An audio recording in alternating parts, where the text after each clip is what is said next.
Hi, this is Bobby Rempe from Cleveland, Ohio, and you're listening to Barbecue Central. So to get that perfect barbecue, you use wood. Are you sure it's safe? Whatever. We put the lighter fluid on, strike the match, and... Oh, should we call the fire department? That might be a good idea. Welcome to the Barbecue Central Show, the show where we talk about all things that are important in the world of barbecue. From big-name interviews with competitors on the barbecue circuit, grill manufacturers and pit makers, to advice on cooking brisket and ribs. You'll find it all right here on the Barbecue Central Show. Your host, Greg Rempe, is a backyard barbecue and grilling fanatic and loves to talk about his passion, which many of us share together. You can learn more about barbecue and grilling by visiting the website, thebbqcentral.com. Now, let's get in the smoke. Here's your program host, Greg Rempe. Hey, is this thing on? What do we do around these parts here? Oh, wait a second. I believe they call this the Barbecue Central Show, baby. Yeah! Back and better than ever. And I don't know if it could have actually gotten any worse over the last few weeks. Out of pocket last week, and then horrific computer issues that we can talk about if time permits. Happy to have you aboard here for the show tonight. If you didn't know, we broadcast live and direct from the Rock and Roll Hall of Fame city of Cleveland, Ohio, which has officially become known as the barbecue capital of the North Coast. So in case there has been any type of wondering if this is the case, rest assured that indeed we are now the barbecue capital of the North Coast, and I am happy to report that has now been officially pronounced the case by all of those which proclamate the greater north central Ohio region of Northeast Ohio. I'm your program host, Greg Rempe. Happy to have you aboard here again. Welcome back. Finally, we are here on a Tuesday, so if you've lost the program information as far as contact is concerned, let me give you that again. It's toll-free on your phone, 877-448-0433, 877-448-0433. The email address, greg@thebbqcentralshow.com. Those are the two ways to get in touch with the show. Use it, write it down, keep it for future information, whatever you like. You're more than welcome to just lay out as well. But if you'd like to talk about something related to the world of barbecue and grilling, that's fine. More than happy to have that. So here we go. Lots to talk about tonight, coming up in about 11 minutes from now. First-time guest to the show, Mikel D. from CharBQ. Anybody know CharBQ? Ever had CharBQ? Well, it's a pretty cool product. I saw it. Thought I'd have Mikel on. So I booked him. He was supposed to be on 2 weeks ago, but that didn't happen very well. But we do have Mikel D coming on. It's CharBQ. Wait until you hear about it. If you want to rush now to the interwebs and take a look at its sneak peek before we talk to Mikel, you can do so. It's just like it sounds. Char, C-H-A-R, B as in the letter, and Q as in the letter, charbq.com. Check it out. I think you'll be as impressed with the kind of like, oh, man, why didn't I think of that type of a deal? And that'll be Mikel D coming up in about 11 minutes from now. 35 past the hour, sponsor of the show, friend of the show. He's your butcher and my butcher and everybody's neighborhood butcher. Dave Bouska from Butcher Barbecue will be joining us. And you're wondering, well, he was just on a couple weeks ago. What else does he have to do on the show aside from sponsor and be happy? Well, let me tell you. He was part of something we're going to be talking about at 35 past the hour. You know that Extreme Home Makeover show? Maybe you've seen it. You have the guy that is on speed running around who made a start from Trading Spaces, Ty Pennington or Ty Murphy or Ty Law or whatever his name is, Ty something. And they do the show where they help out a family in need and rebuilding the whole house. And I think it's funny because I actually did one here in Cleveland a while back. And the house that they make never seems to now fit into the neighborhood that it was in. Talk about having the best house on the worst street in many of these situations. But I understand it's certainly done out of a goodwill and a good faith to a family in need, so I can dig that. But somehow Competition Barbecue was wrangled into this whole show, and Dave was a part of it. So we're going to talk about that particular show and how it all went down, when it is going to be actually airing so we can see it. So very exciting. He'll be in a half an hour from now. Second hour, we're going to be joined by monthly guest who we missed 3 weeks ago. Was it 4 weeks? Maybe it was a month ago. Probably was in July. Now we're mid-August. Can you believe we are in mid-August already? I can't believe it. Meathead Goldwyn will be joining us, and we will now revisit regional styles of barbecue sauce, or perhaps I should say barbecue sauces. We'll be talking about barbecue sauce, and then the regional styles in whence they live. So if you're a fan of barbecue sauce, and who isn't, then you'll want to be tuned in, locked, loaded, and ready for 10 o'clock, well, more specifically 10:10, 10 minutes past the hour of 10 o'clock this evening. 877-448-0433. Oops, 877-448-0433. That's what we have going on tonight. Before we get into that conversation with Michael D. from CharBQ, want to give a big thanks to Huck Jr. for sitting in for me last week. Look, I understand he was running up against some pretty substantial technical difficulties, of which I don't exactly know. I know he's done live shows on Outdoor Cooking Channel before, and he was hearing, from what I understand, he was hearing the whole conversation. He was getting the whole side. Where? The what? He was hearing the whole side of the conversation, except that everybody that was watching, in a substantial viewing audience it was, from what some of the insiders of the Barbecue Centralites were telling me, couldn't hear it. You couldn't hear the side of that conversation. So not sure exactly what was going down there, but I do appreciate the fact that he went out of his way to sit in for the show. I don't know if I appreciate the fact that there was technical difficulty. Nevertheless, he took time out of his schedule to do it, and then turned around and did his own show the following night, Wednesday, Outdoor Cooking Channel. Again, I believe he suffered the same audio technical difficulty, but Huck, thank you for sitting in, and if it ever arises again where I will need a host, you're certainly somebody that I would like to lean on. I also did put out a feeler for people if they thought maybe they would like the host. I mean, who wouldn't want to host this show? I mean, you like barbecue, you like grilling. If you have some very rudimentary type items, you could be able to host the show. You need a webcam, and you need to hook up with my guy Kevin Bevington down at homebbq.com and the creator of outdoorcookingchannel.com. But other than that, you have some type of wit and wisdom about it, you might be able to host a show. So think about it. And if you would like to at some point down the road, if I was going to be out and you want to jump in, you want to get in the bullpen, more than happy to have you. Greg at thebbqcentralshow.com. Also, want to mention that I just happened to have occasion to spend some time in the Rock and Roll Hall of Fame city with one Fred Gross from Mojo Bricks. Hung out at the compound on Saturday, met his wife Mandy. So Fred, Mandy, thanks for coming over. They're just we're visiting some family in the next city to the east of me in Eastlake, Ohio, the jewel of the North Coast. That's debatable. Nevertheless, great people. Finally, I always like meeting people in person. Obviously, I'm making a lot of relationships here on the internet, but a lot of that is just text, or perhaps you get some face chatting here or there, or some phone time, but rarely are you getting the quality face-to-face time, and I was able to spend some time with Fred and his wife, was able to hook up with a few more cherry bricks of Mojo Bricks, which I'm very excited about. So that was all very fun and exciting. Now, you might be wondering what exactly happened here over the last couple of weeks.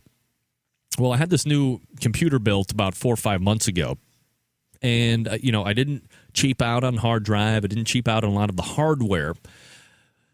But rumor has it that maybe I might have cheaped out on the operating system. And maybe it wasn't a what we call legitimate copy of Windows. What? That's right. I'm not kidding. And that seemed to take a dump. What? And lesson learned. What can I say? We don't want to skimp money there. So the bottom line is this. Everything has been wiped out. Everything has been reloaded into the computer, and all the other stuff that I was kind of on the fence about didn't make it on to this new, let's call it a new computer. So it seems to be running a lot faster.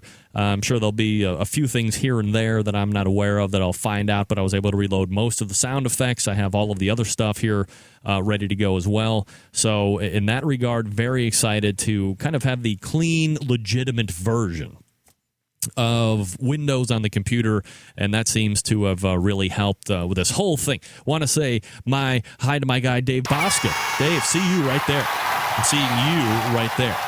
Happy to have you aboard. Looking forward to our conversation about 25 minutes from now. So there you go. 877-448-0433. Greg at thebbqcentralshow.com is the email address.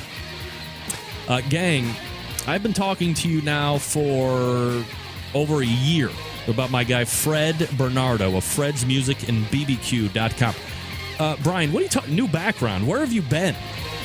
Fred Bernardo lives and reigns and supremes over the beautiful downtown Shillington, Pennsylvania, where he has Fred's Music and Tasty Licks Barbecue Supply Company. We're starting to merge and morph names now. Fred is a master of branding, just like he is a master of creating the sweet and tangy secret sauce. It's got that right amount of tang. Good results so far in the competitions that he's been running. And the judges are digging that sweet stuff, which I'm still not aware of, or still not sure why that is. I have a whole take on palettes and all that other stuff if we can have time later on. But Fred has combined the sauce with an ingenious thing. He took that spice block from the original Smoking Guitar Player's rub and used it in the sauce. So now you have a flavor profile that is cohesive. From start to finish, you're rubbing your meat with the original Smoking Guitar Player's rub. You're saucing your meat with the sweet and tangy secret sauce. It's got the same spice block that the rub does that you just started with. You're mixing it all together. It's staying the same, and it's consistency. That's what's winning, not only in backyards, my friends. It's winning at competitions weekend in and weekend out, and Fred is the only place you can go and get the Tasty Licks styles of sauces and rubs. And there's a lot of rubs out there, too, that are very good. I love the veggie blend. I'm not a vegetarian myself, but I love the veggie blend, and I love the brisket rub as well. TastyLicksBBQ.com is the website to get the sauce and all of the rubs. Fred's Music and BBQ.com is the website for all of the other barbecue stuff. And I always say, you want to deal with somebody that's reputable online, Fred is the definition of what I look for when I am shopping online.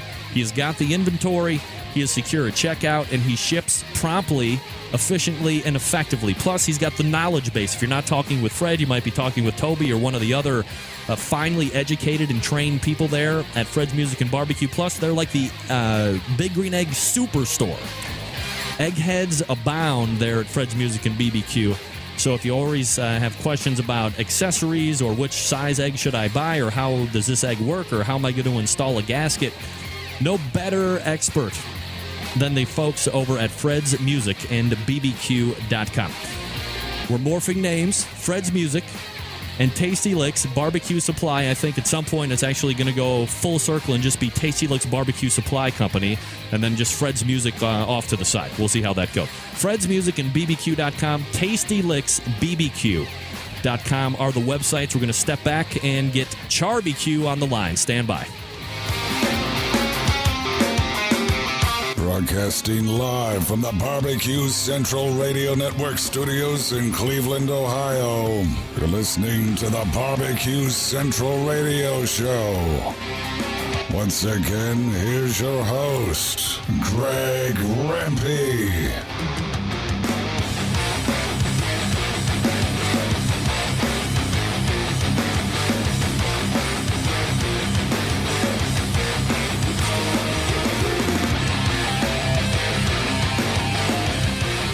All right, we are back 14 past the hour.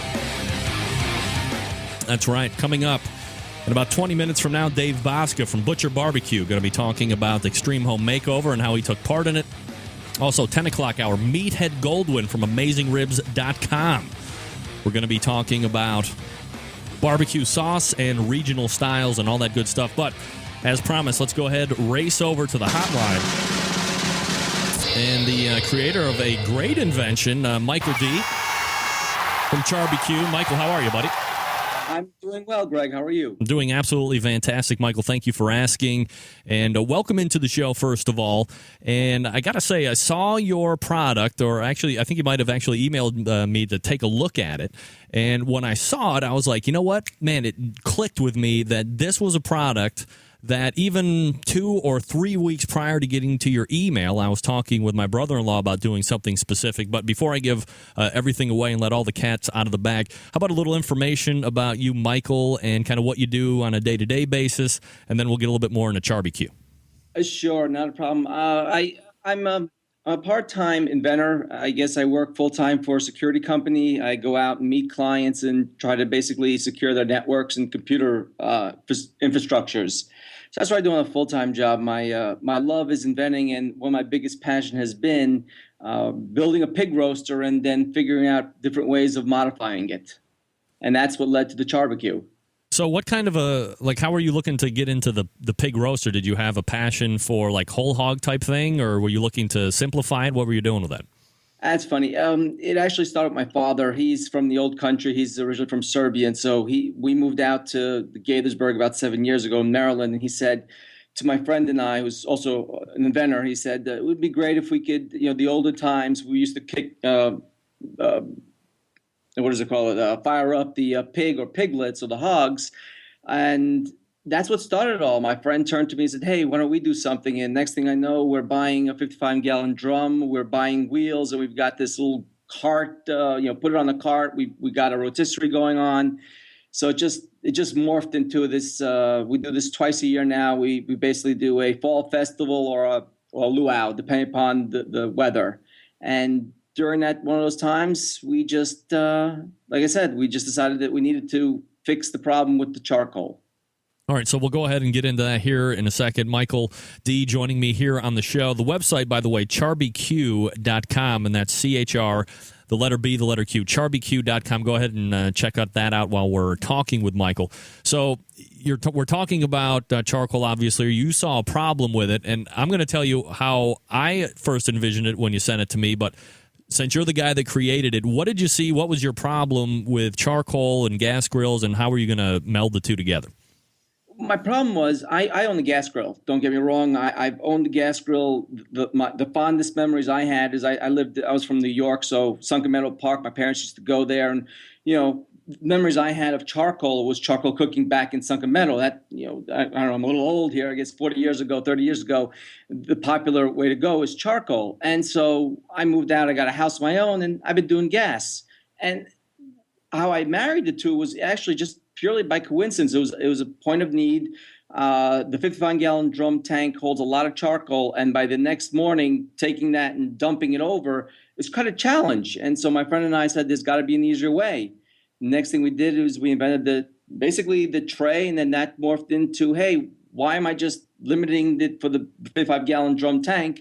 Why don't I take this baby and put it into my existing gas grill and actually now cook with the flavors that we enjoy at the Pig twice a year? So now I got it year round anytime I want it. And that's how it all fell apart, or came together, I should say. How long ago was that, Michael? That was 2 years ago. It took us 2 years to find manufacturer. We spent a lot of time designing it. That was one of our biggest, the fun part. We would come by every night. My friend and I would get together and we'd just try to figure out what's the best way to make this as flexible. We didn't, out in the market, you've got one size. My problem is that my grill is different from his grill, and my next door neighbor has a different size grill. Right. So how do you make one unit fit any size grill? And then at the same time, we didn't want to be saying, okay, you got to buy 3 units or 4 units, or you got to spec it out. That was a challenge. And then once we got that done, I got to tell you that many people see it, and like you said, it sounds like a great venture, sounds cool, but the minute we do the little, as I call it, the little magic, pull it out and pull it vertical and horizontal, I get the wow face, and I tell you, just selling is the best thing. Watching people's face go light up, saying, "Oh my God, that's so cool." That's what kills it. That really hits the heart for me. All right, Michael. So let me ask you this: for the people that haven't gone over to the website to take a look at it, if you can paint kind of a verbal picture of what it does and what it's supposed to do, as far as the specifications and how you're going to fit it to your particular cooker. Sure. Oh, it's easy. If you picture it as a box, it's a cross between a box and an origami concept. So it's made up of four corners, and it actually expands from, let's see, I think it's 19 to 27 inches. And so it goes out both vertically and horizontally. And all those corners expand, and then you use bolts to lock it down, and we've got the handles. So this way, it gives you the ability to go from any size, pretty much any size grill. Now, of course, since we've had this out in the market, we've realized there's a couple of incompatibilities. Someone wanted it for a pourable, it doesn't fit. I got some unique situations, but for the most part so far, people have been coming back saying this is just fantastic. It's been fitting. Some people bought it 2 units because they got a big grill, and they've actually converted a broken gas grill into a permanent charcoal grill. And the thing they love about it is the handles. It basically, you take it, you pull it out, you dump it, and you're ready to go. So the best way to think about it is an adjustable box, and it adjusts both length and width. And that's the key to the CharBQ. It's that adjustability. Michael D., inventor of CharBQ. The website again, CharBQ. That's the word char and then the letter B, letter Q.com if you want to go check it out. So let me kind of revert back to what I was getting at first. I was talking with my brother-in-law 2-3 weeks before you shot me that email to tell me to go take a look at what you had going on over there, Michael. And he has a Charm Glow gas grill. It's probably 4 or 5 years old. I think I actually counseled him in buying that particular unit when we were talking about what he was looking to do and how often he was going to use it, blah, blah, blah. Long story short, the inners are starting to rust out. The heat deflector shields were pretty much trashed, and his ability to go back to Home Depot and find any type of quality replacement parts that were either from OEM or some type of an aftermarket place were almost nothing. So inevitably the conversation leads to, well, what if we tried to retrofit this bad boy into some type of a charcoal grill?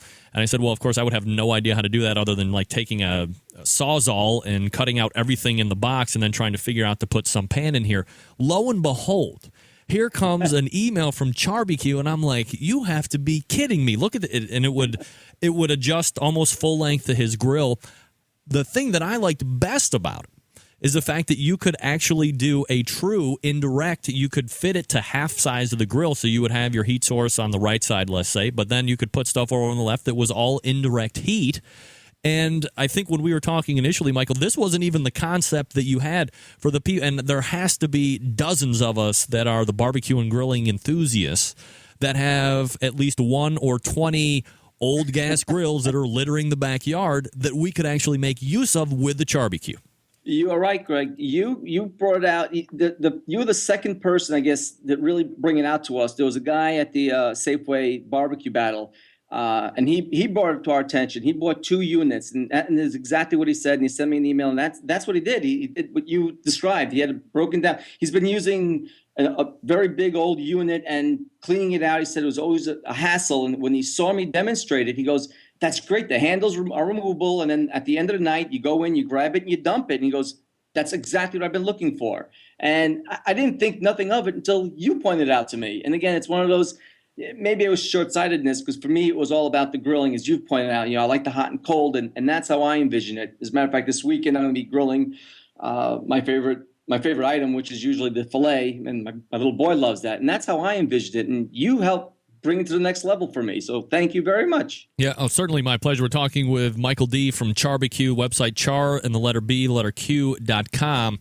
Michael, so let's get into the business aspect of this. When you come up with the concept and now you're looking at material, obviously doing business in the USA is very expensive, just like 90% of everything else. It's made off site. So obviously you were probably sourcing from other countries.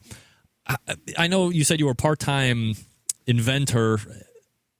To me, the minute you start looking outside like another, it seems very complicated to me. So how are you able to source out material, make it price competitive, and how many iterations did you have to go through before you actually felt comfortable bringing it to market? Oh, that's a good question. So it took 2 years. It literally took us about 2 years to go through different iterations, height and size. It was all about adjustability. I went to Lowe's so many times and the local Home Depot just to physically do things. The saddest moment for me was when I couldn't get it manufactured in the U.S. And trust me, it wasn't lack of trying. I've called around in California. I went to the Midwestern states. It was all about phone calls. I couldn't get what I've got now done in the United States. And that's the saddest thing. I got to tell you, I'm so proud of being American that I couldn't get it done. I had to outsource it to China, as a matter of fact. And there, I think I looked at 3 different manufacturers. It was all done via the web and phone calls. I never visited. I took a big chance. I don't have a lot of money to go out there. A lot of vendors go out there and they meet them. I was just rolling the dice, and we rolled the dice with the manufacturer. They came back. It was down to 2 of them. One of them had a little bit better quality, and that was it. I rolled the dice. We gathered some cash together and placed an order. And trust me, it was the scariest thing, placing an order that I had a couple samples, but you never know. Michael D. joining us here on the show. All right, so when you laid out the cash, you got the first order in. What was the initial impressions as you brought it out to market? Was it less than you expected? Was it right about where you thought it was be, or did it exceed expectation? It brought the biggest smile to our face. I cannot tell you how happy I was, especially the barbecue show was the biggest show for us, because that was our basically our coming out party, and everyone was amazed. And as a matter of fact, Myron Mixon was there, and he loved it. Of course, I tried to get him over to take a look at it. And he smiled and he said it was good. And like everybody else, I figured, okay, maybe he liked, maybe he didn't. But he came back. He came back to show his partner. And he came back and someone bought one. And that was the greatest testament that someone else liked it, from a barbecue enthusiast.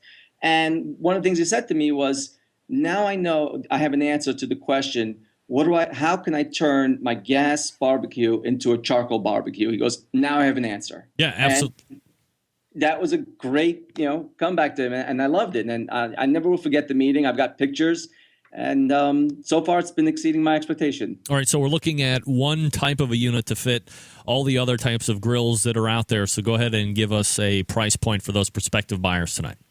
Sure, it's a straight price point. It's $29.95, and then it's plus shipping and handling, which is $12.99 flat rate, and that goes either East Coast or West Coast. Europe is a different ball game. All right. Now, what type of material are we looking at? What kind of a life expectancy can we potentially expect with this product? Sure. It's made out of stainless steel. So my best guess, I think we have it as a 2-year warranty. I've had one return, and the guy basically returned it saying that he thought it was for, he expected to leverage gas on the unit. So the way the CharBQ works is that you take the CharBQ, the pan, if you will, and you place it inside your existing gas grill on top of your burners. Now, my insurance company says you cannot light the gas burners and have that steel plate, the CharBQ there, right? So I've got to tell you that's what we warn, and I say that in our manual. He was under the impression I could use the gas grills, and I said to him, "Look, I've got to tell you that I don't do it that way. I do that, my insurance tells me not to do it that way." And when he saw that, he goes, "I just want my money back." And I said, "No problem. I have no problem returning someone's money if they're not happy." It's a stainless steel unit, so it should, my original one, they're all been the stainless steel units, been lasting me for 2 years. I've gone through, this is the 4th iteration of this design. Again, we have to change the holdings and structures, so it should last for a couple of good years. There is, like any stainless steel, it does start to bend or warp a little bit, but we're not talking that's going to stop the functionality of it. It will continue to work as it should. Michael D. joining us here on the show. I mean, obviously you're an inventor. You are sizing it down from the pig portion to consumer gas grills to make it a charcoal grill. Is there something in between that you are currently conceptualizing to capture more of a market with the barbecue and grilling folks? No, not for the CharBQ. I've got to tell you, I keep racking my brains around the CharBQ. And just last night, my partner John and I were together, and we're thinking of some different items and concepts. And this has really brought into. I met 2 other. I didn't meet via email and phone calls. We met 2 other inventors. One is from Canada, and one is actually in the Midwest over here. And they've also got some of these unique barbecue concepts, and I love everything. I like to retrofit, and one of the ideas we came up with yesterday doesn't do a retrofit, so it's just not cost effective to actually do the projects. I don't know what else. I look around. I try to make things better, at least from a barbecue point of view. Right now, I'm just enjoying the CharBQ, and I'm enjoying all the little extras I've been buying for it.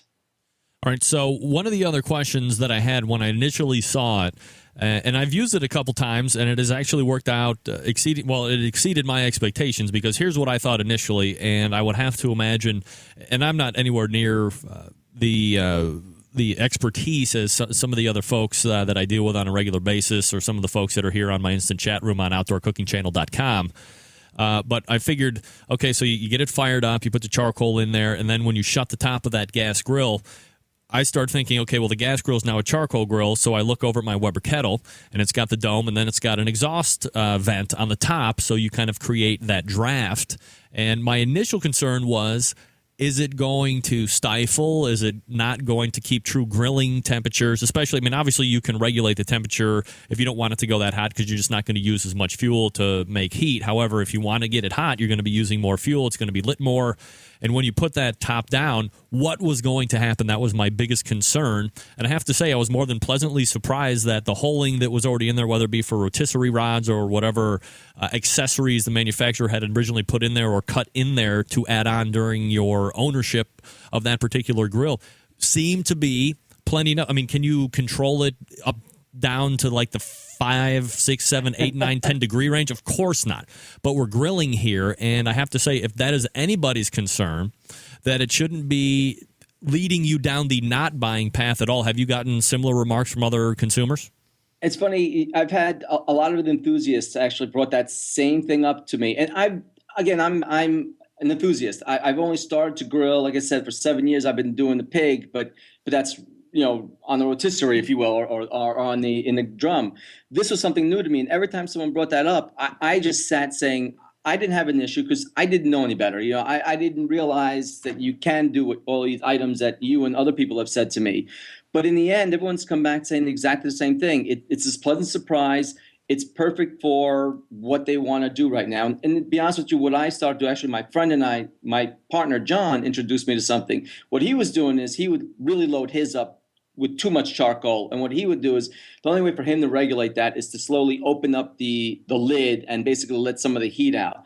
And I looked at that and said, well, that's not a bad idea. And so what I started to do is I actually, as you pointed out, different barbecues have accessory holes and so on. So what I've been doing is putting basically my cleaning unit right in that grating hole to open it up if I felt it was too hot. And that has worked out fantastic for me. I've been very happy with the meat that's been coming out. I've turned my whole family into charcoal enthusiasts, if you will, because there's nothing like the taste of charcoal, or even for that matter, I've even smoked on the CharBQ, and you can tell the difference. You can't go from a fillet from a charcoal or a smoked unit, and then when I go to a restaurant and order that same fillet, it just loses the taste. And I've actually come back from vacation from Bahamas, and I've never gone. I rarely go a week without having a steak or a fillet, and I had nothing there because I knew it would not live up to my expectation of the taste. And that's the saddest part for me, is I've elevated my taste buds to that effect. There you go. He is one of the creators of the CharBQ. He is Mikel D, joining us here on the show. Again, the website the word char, and then the letter B, letter Q.com. Mikel, I appreciate you coming on tonight, talking to us about this really great invention, and continued success with it. Thank you very much, Greg. Thank you. All right, take care. There he is. Mikel D, CharBQ. Look, it sounds, when you see, I mean, take the YouTube videos with a grain of salt, little over the top. Okay, that's the same guy that's in one of those. But it's a great unit. And what can I say? I mean, it's very exciting to have a lot of it. Come clean, Centralites. Come clean. How many of you, I said, come clean. How many of you have the old boat anchors out there in the yard somewhere? I know you do. And you've just been sitting and not been doing anything except collecting water and mosquitoes. And now you have the ability to put it in as a potential another cooking unit in your arsenal. And I'm telling you, it is fabulous to set up for indirect cooking. The website, again, charbq.com. That's char, C-H-A-R, the letter B, the letter Q. charbq.com. And that was Mikel D. He is the co-creator of this unit. Yeah, great gift idea as well, CharBQ. Pick one up for yourself. Pick one up for others. I mean, it's like $30. It's nothing. Great accessory. Folks, quick reminder about a longest sponsor of the show, Bob Trudnak, Shotgun Fred, and all the other guys and gals over at the Barbecue Guru. They are the makers of automatic pit temperature control devices. They have 4 to choose from. Okay, 4. That's right. If you want to be able to control your pit temperature from 600 feet away, the Procom 4 wireless unit is for you. If you want to have readouts and incredible amounts of geekdom because you're a nerd, and you want to be able to control your pit temperature control device from your laptop computer for your PC, that's fine. We have the we have the DigiQ 2. It's fabulous. You can control multiple pits and multiple fans. If you just want like a cruise control for your pit, they have the what is it called now? The Nano Q, I believe. It used to be the Pit Minder. They have it for your needs and your budget. More importantly, they can outfit it to your particular cooker. So that way, if you're working professional like me, you can throw a brisket or a pork butt on right before you go to work and just set and forget. It will not shoot over temperature. It will go into ramp mode and just put it in a nice safety zone of holding temperature so you can enjoy succulent pork or succulent brisket when you get home from your hard day's work. And don't forget, they also carry some really great line products like Wicked Good Charcoal. Maybe you've heard of a Blues Hog barbecue barbecue sauce. They have Blue Head Country as well, slabs and Dizzy Pig rubs. Really kind of a one-stop shop. And don't forget, folks, aside from these great automatic pit temperature control devices, they have that Onyx oven that they use in competitions, and they win at competitions with these. They're becoming very popular, very fuel efficient, obviously very adaptable to the Barbecue Guru pit temperature control devices. And they're lightweight, very fuel efficient, very accurate.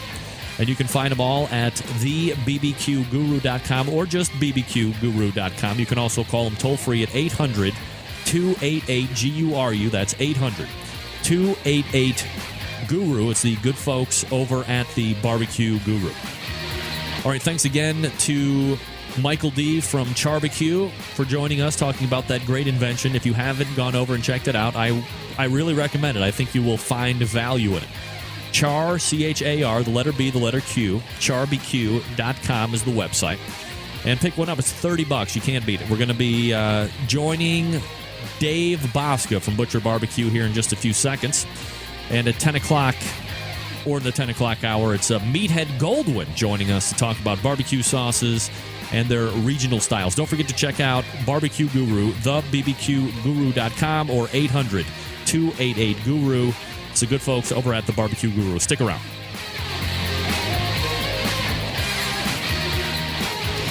Big name interviews, advice on cooking brisket and ribs, and the only host willing to share his honest opinion on all things important in the world of barbecue. It's the Barbecue Central Show.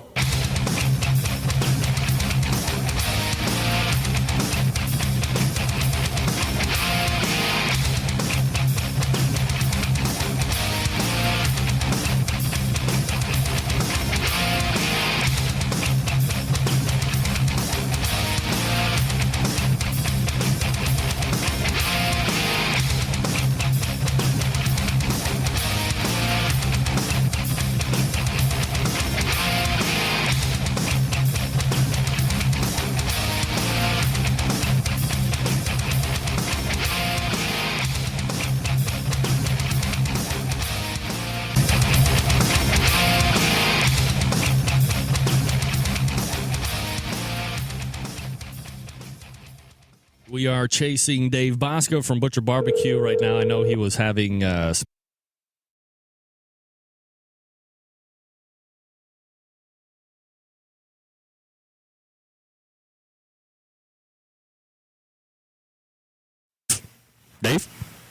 Yes. Hey, how are you? Dave Bouska. Did Skype jump off for you, or were we still good there? No, we're good. Oh, how come I don't see you on my thing? I couldn't tell you. I'm sitting here on Skype. Do you see my name on the Skype contact list? Mm-hmm. I love when we do technical stuff here on the show. People love it.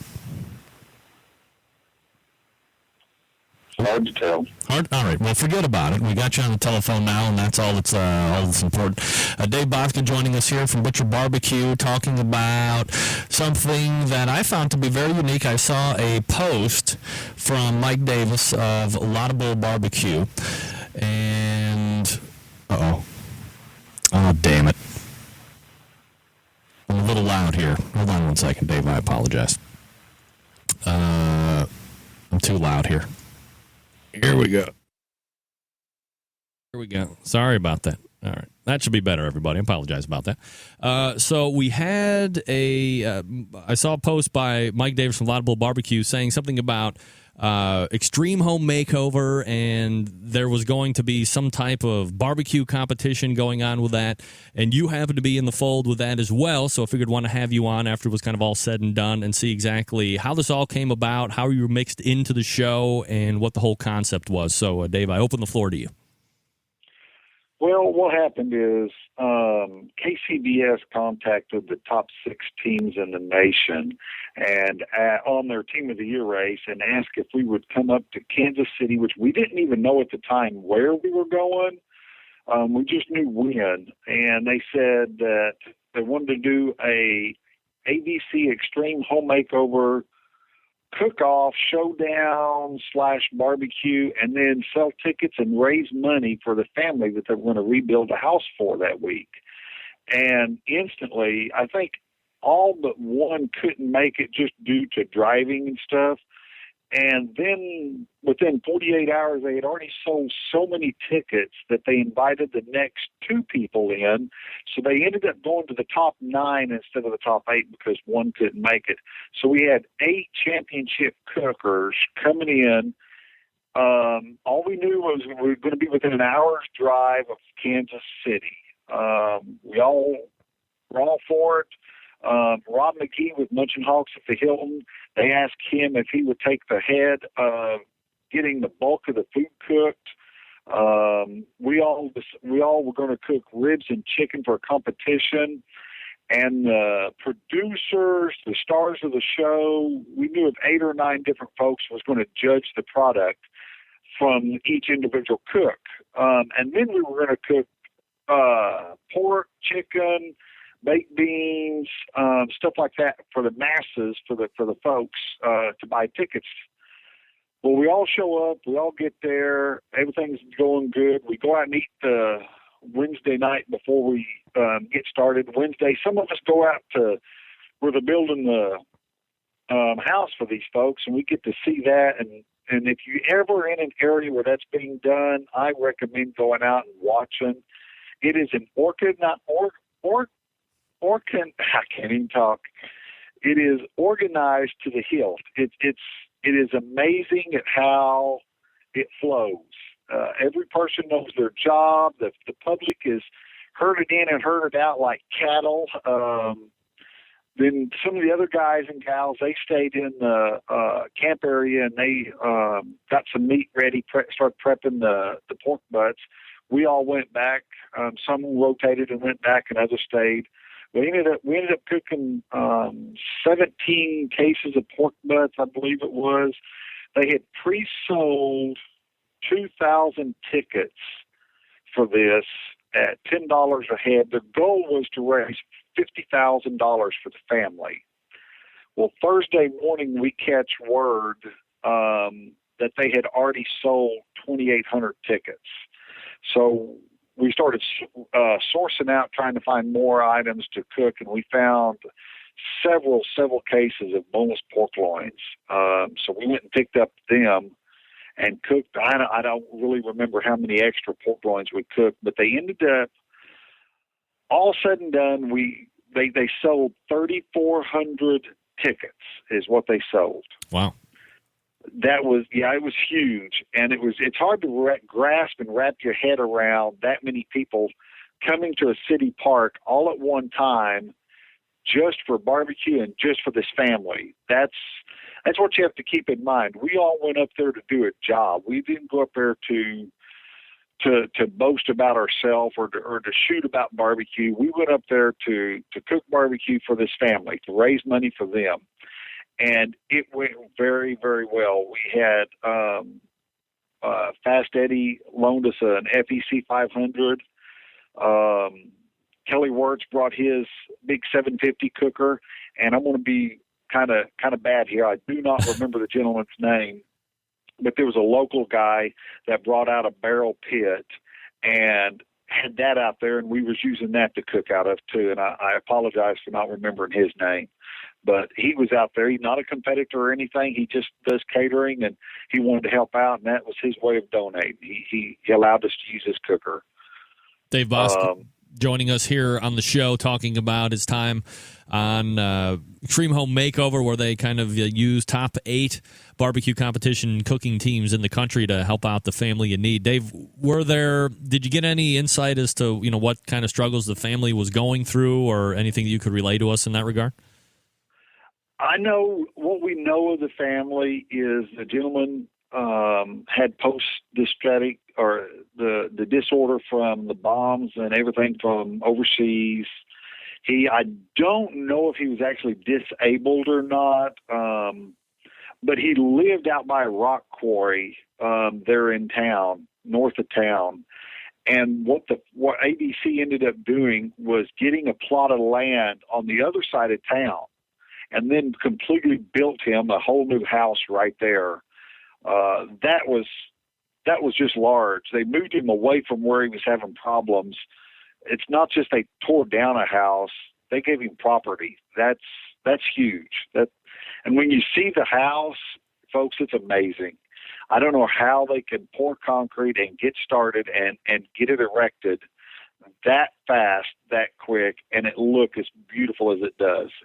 It's quite amazing. It really is. Does it look like it belongs in the same area as the other houses on the street, or does it really stick out like a thumb? This is a pretty new community where they bought the property, or property was donated. I'm not sure how that went, but it's a newer housing addition completely. So that the house, it belongs where it's at. Yeah, it's not a new $500,000 house on a 100-year-old block of houses. No, it's in a brand new area. All right, so what did the other teams think about taking part in this? I mean, obviously you're very good friends with the majority of the people that you were out there taking part with, but as you were kind of recounting stories of, how those days went, what were some of the takebacks that you had from some of the other teams and conversations that you had? Oh, everybody was thrilled to death to be there. We all, in competition, we all strive to be good, and we want to beat the other guy right beside us, but still shake their hand when it's all said and done. And yeah, we were all there to cook for that, but don't kid yourself. We wanted to win that rib and chicken cook-off. So yeah. All right. Who wins? Tell us who wins, Dave. All right. Let me just go through this. Let me tell you how it played out. If you got just a little bit here, I do. They tell us originally we're going to turn chicken in at 6:30 in the afternoon, and we've only got 15 minutes, and we got to turn ribs in at 6:45. There's not the standard KCBS window, 5 before, 5 after. It has to be in by 6:30 because of filming.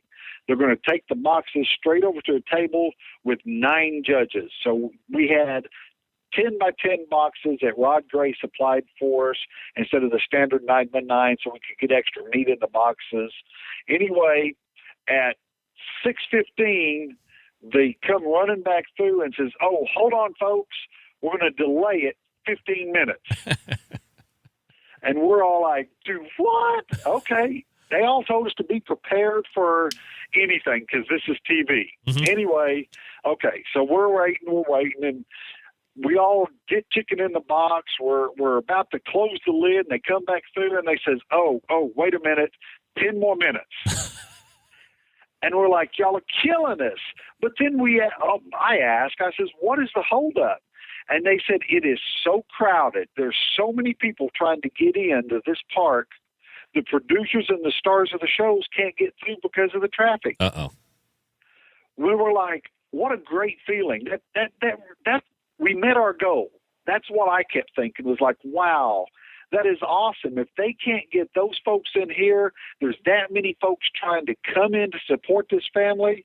I thought, that's just neat. That's cool. I thought that was really a great problem to have. So anyway, how did it work out? Go ahead. So far, We've been delayed twice. We Right. go back in, and we're like, okay, chicken's done. My gosh, it's been more than done. Ribs have been way done for a long time. We put the chicken in the box, and we all run it up there just like a regular cook-off, except for we got 3,500 people to fight through. We lay the chicken down. We go back. We know we got 15 minutes before we got to get ribs in. So we all go back, and I'm sitting there thinking to myself, do I cut ribs? Do I get them ready? Or do I wait to see if they're delayed again? No, they're not going to delay us.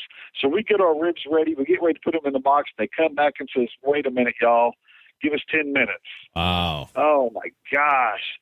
Yep, no problem. The ribs have already been off the grill for a long time, the smokers. So we go ahead, put them in a box. We sit and wait. Okay. Well, we run it all up there. The chicken's still sitting on the same table. And we're like, what's going on? They said they haven't got here yet. So we just turned in ribs and chicken, and the judges aren't even on site yet. Wow. We turn around, and Rob is going, guys, we need some help. The folks that's overcutting the meat up said they cannot stay up. So we all run back to our trailers, our campers, our RVs, clean up what little mess we have. And every cooker out there took their leftover competition stuff, went to the lines and just started handing it out. Here, take this. Y'all want to eat this while you stand in line? Take. And we all did that. And then as soon as all that was done, we all ran over to the tent where everybody was chopping and cutting and slicing. And we laid up extra tables. We all got busy. We got started. And it was probably 20, 30 minutes. All of a sudden they says, whoa, hold on, folks. We're 5 pans up now. We don't need anything else extra. Well, we ended up serving 3,600 plates in about an hour and 15 minutes. And they served an extra 400 plates after that to volunteers that were out at the house. That's an extraordinary amount of food for that time. It was large. They set up 10 buffet lines. We served off of 10 buffet lines. There was a lot of people that did a lot of work, and I know lots and lots of volunteers came out, and the appreciation is huge from us, from KCBS, from the family I know it is. They ended up, this is unofficial, but Carolyn Wells told me this weekend that KCBS didn't handle the money, but they were told that they ended up netting out $34,000 in that time frame. Absolutely fantastic. That's a huge amount of money for that short a time frame. So, I mean, it just sounds like it was an out and out success for everybody that took part in that thing. There was. Now we're all sitting under this tent, slicing, chopping, all that. And Rod Gray come up with this great idea. He said, hey, everybody, let's put in $5 in the pot. And it's not that the winner takes it, but the loser gets it. And we're like, someone's going to have gas money because we're not there for any money anyway. Right. This is the one time, I don't know if you want to say you don't want to hear your name called or you want to take $40 home. I don't know. But we all go up to the stage. We have a little paparazzi thing with some pictures and with the stars after they get everything judged up. We go up on stage. They're announcing the winners, and the winner is Munching Hogs at the Hilton. Wow. Yeah, Robert. He's having a great year, that guy. Yeah, when the man's on fire, just back up and let him have it. That's right. He's rolling. He's rolling big. Yep. So, Rob won it. So he wins. Now, who got to take home the prize, though? Man, that's we can say, but it's not because of they didn't cook good, okay? It was Swine Assassins ended up getting $40. Oh, man. Those are my guys. Well, you can say they lost that, but 36 hours later, 15 miles up the road, they won a contest the very next day. See, there you go. So I'm telling you, they're deadly at what they do. Don't think that they lost. No, they're not. Them folks kick some butt the next day. Yeah, I guess if you look at it the right way, they won $40 and they turn around and they won more money the next day.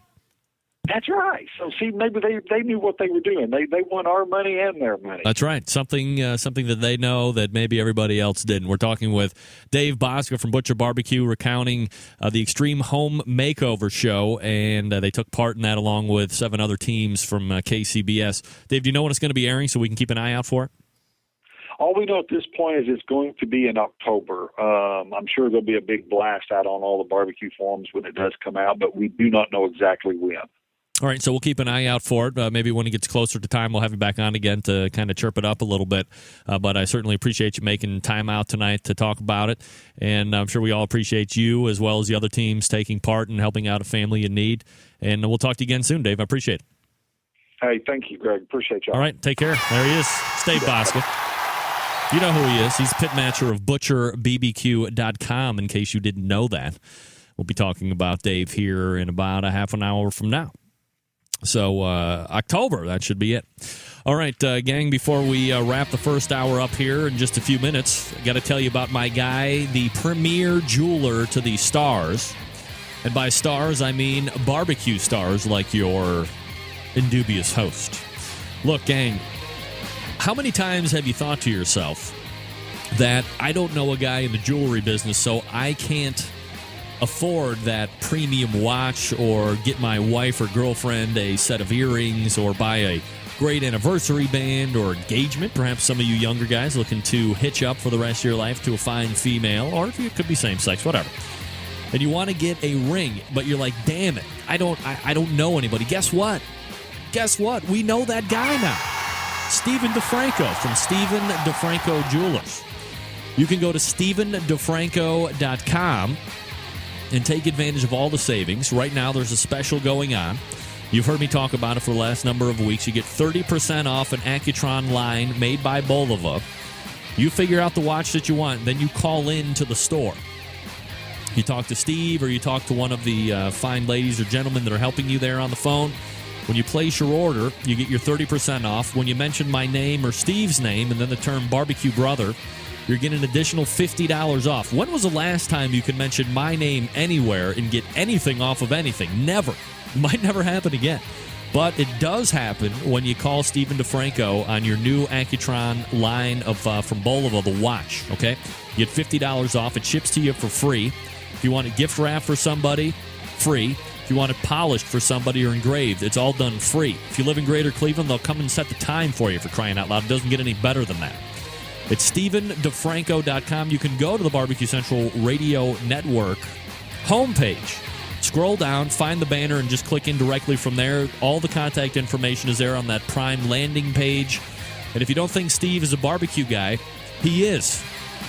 2 weeks ago, he was out working on his hot rod. He had some baby backs on the smoker. He was listening to 6 hours of the Barbecue Central radio show while he was restoring this car. He had barbecue smells around. He had hot rod parts where he was fondling the hot rod. It was a beautiful thing. The only improvement, he said, could have been, out of those 2 days of Nirvana, would have been a bevy of scantily clad nymphets mopping his brow and fetching the bottles of Powerade that he was drinking every hour. But he is a fan of the show, and he's a barbecue guy. And you got to take advantage of that special savings. 30% off. You get $50 off when you mention my name on any Bolova Accutron watch. StephenDeFranco.com. Find the banner on the Barbecue Central Radio Network's homepage. Click over. View them, buy them, and save now. StephenDeFranco.com is the website. Take advantage of that savings. We're going to wrap up right after this. 877-448-0433. Stick around.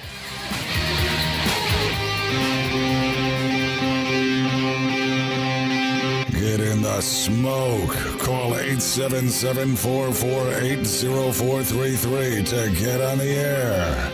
Now, here's your host, Greg Rempe. All right, welcome back. We are going to be wrapping up here very quickly as we head into our second hour. I want to thank my guests for this first hour of the show as we kind of get our wheels back underneath us and get acclimated to doing the live show again.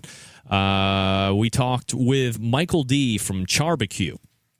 You would recall that website is char, C-H-A-R, and then the letter B, and then the letter Q.com. CharBQ.com is the website. And this is a unit that is going to retrofit into your gas grill that has perhaps taken a lot of boat space. It's just kind of it's not boat space, but it's the boat anchor, if you will.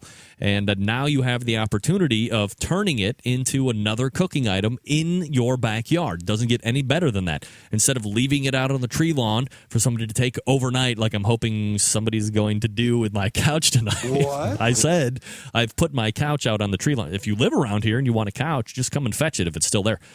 But now you don't have to wheel it out to the tree lawn for the trash guy to take anymore. You can buy the $34 whatever, the CharBQ, $30 and then the $13 of shipping or whatever it is.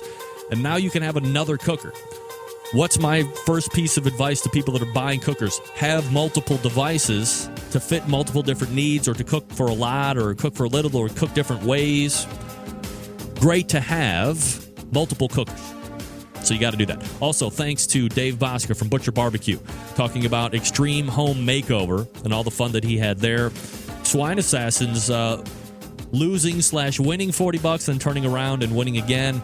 And we're going to be looking at about an October, September timeframe release. So we'll keep in touch with Dave on that, and we'll see what's happening. Coming up in about 10 minutes from now, we're going to be joined by Meathead. You know him, you love him. It's Meathead. And we'll see what he has going on as we talk about the sauces and all this other regional stuff that he always likes to talk about. So stick around for that. And then your phone calls and emails if you want to. 877-448-0433. Greg at thebbqcentralshow.com. Here's a deck chef, and then we'll come back with more show. Stick around. Are you looking for a new twist on a great recipe? Are you looking for something else to do at the grill or to impress your friends when you're tailgating? Or you just want a fantastic recipe in the kitchen? Here's some good ideas that are quick and easy that's going to add a little bit of culinary flavor to everyday dishes. I'm Kent Whitaker, and join me after these messages. Hey everyone, cookbook author and award-winning barbecue guru and homestyle chef Kent Whitaker here. You know, one thing I've learned over the years is that homestyle cooking can't be beat. So if you need a great cookbook that's easy to follow and is similar to having a great conversation on the front porch with family and friends, then pick up one of my books at your favorite bookstore. Sheila Simmons and I are crossing the country in search of great recipes, from Texas to Georgia, from Tennessee to Alaska. So just ask for one of my cookbooks at your favorite bookstore, or visit me online at thedeckchef.com. I'm Kent Whitaker, the Deck Chef. I'll see you at the dinner table. Now here's something you have to be aware of if you're dealing with a recalled food product. In a lot of my tips, I say take it back to the store for a refund or replacement. Well, that's part of it. You can do that, but there are some other things that you need to be aware of, and these tips come from a great website called befoodsafe.org. befoodsafe.org. Check it out. They say this: don't eat the product, don't let others eat the product, and don't even let your pets eat the product, because they can get just as sick as you can. And what you want to do, they say, is take it back for where you purchased it for your refund or your return. And this is something I never really thought about, or I don't think I passed this information on. Clean up around the area where you had the recalled item.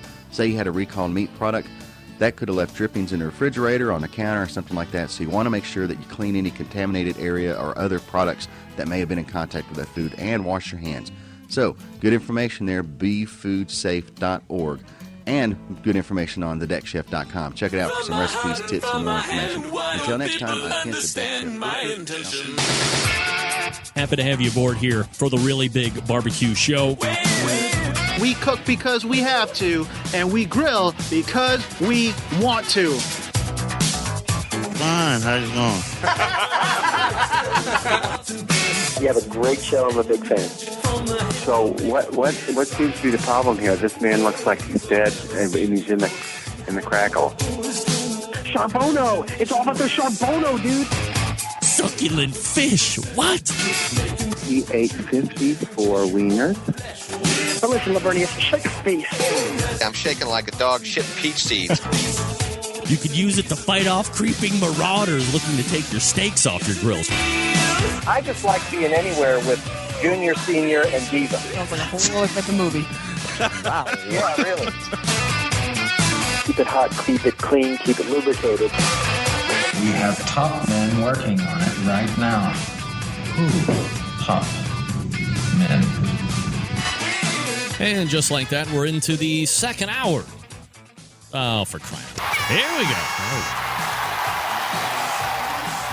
Top men are abound here, ladies and gentlemen. Thank you, Don. Already did that. Thank you. Thank you, Matty. Don G on top of it. I got to give you props. I thought for sure we'd have a couple weeks off, and without a doubt, there would be some type of craziness that would ensue, and inevitably the bumper music would run out and Lust for Life would come back up. But I believe I have given myself. How does it sync to now? I've done nothing. I believe that my new... Basically, here's what's happened. Obviously, I had the huge issue with the computer, and we were down for a couple of weeks, and Huck attempted to fill in last week and failed miserably, of course, which is what he does. And then I was able to get the computer back, started restoring everything. Well, the problem is I made a conscience effort, not unconscious, to not load all of the crap back on, and by crap I mean porno. What? I'm just kidding. But perhaps I should say that, I didn't have a lot of legitimate programs on there, and perhaps that is what led to the operating system getting a virus, blah, blah, blah, or whatever the case may be. But I didn't put everything back on. I did have Carbonite, so I was able to restore some things, but I have the show broken down into segments because, that first hour, I always try and meet the clock and pretend like it's a real radio show. Second hour, obviously, we lax off and it becomes a kind of a long format type thing. But the first hour, always try and meet a time clock just in case the phone ever rings and it's such and such production house or such and such syndication house and they want to put me across the country on regular terrestrial radio. I have the ability to know how to work an interview segment to match times and clocks and meet these time frames that all of these other big shots are able to do.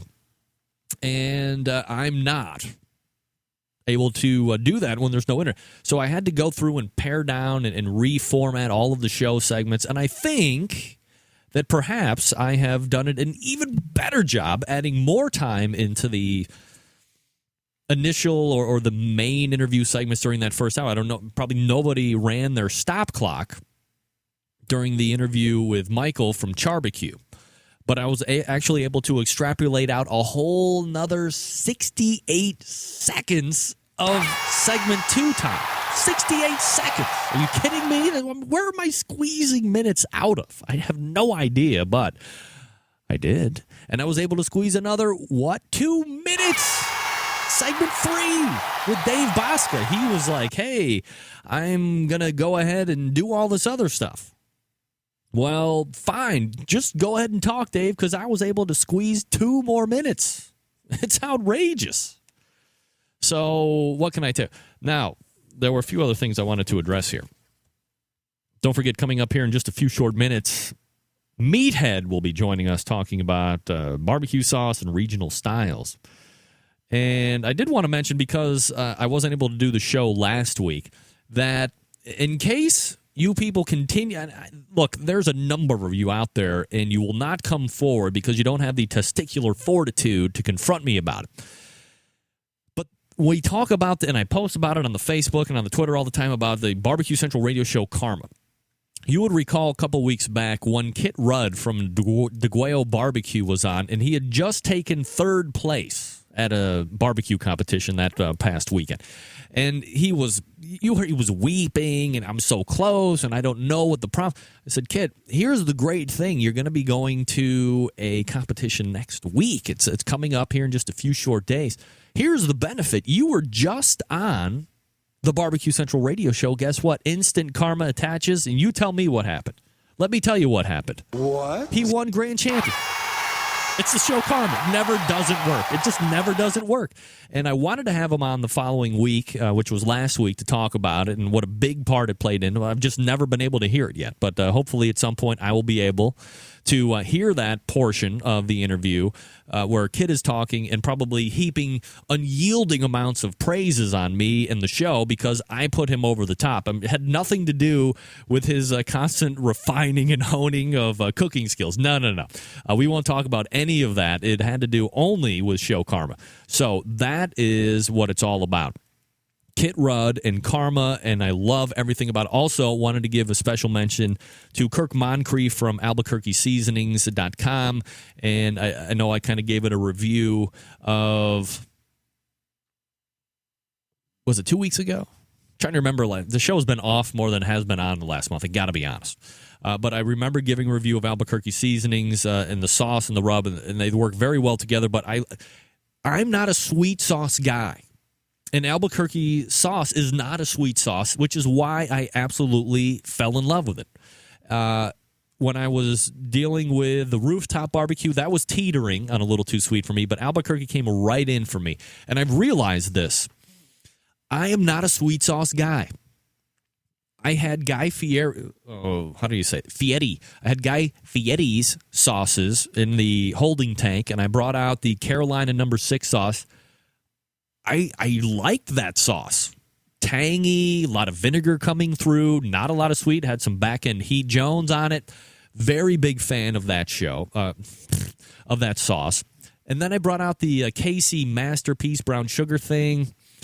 Okay, it wasn't Casey Masterpiece, but it was the Kansas City-style brown sugar bourbon sauce or whatever. Scott Roberts gave it a terrible rating. You know what? He was right.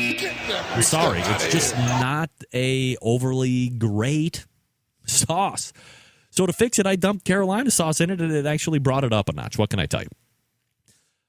3 other sauces from Guy Fieri's line that I'm going to be trying here over the next week or two, so I'll be able to give you my discerning palates review. But I did want to mention Kirk and thank him for coming on to the show last week as well. So that's all my stuff that I have lined up for stuff that I wanted to talk about. And now we will go ahead and race over to the hotline where we pull up a monthly contributor to the show and friend of the show, most importantly. It is Meathead joining us here on the show, and did I hang up on him? Is that what happened? I think I hung up on him on accident. We are joined by Meathead from AmazingRibs.com. Meathead, how are you, buddy?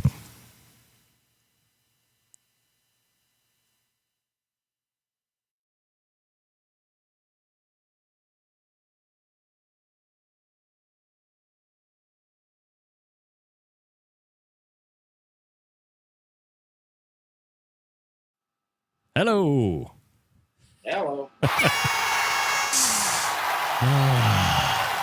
Let me tell you something. I got to tell you. I don't know what the incessant bullshit that Skype is doing, but they continue to screw with their user interfaces, and it makes me look like a jackass, and I've had just about it. I think I might go to Google Voice from now on.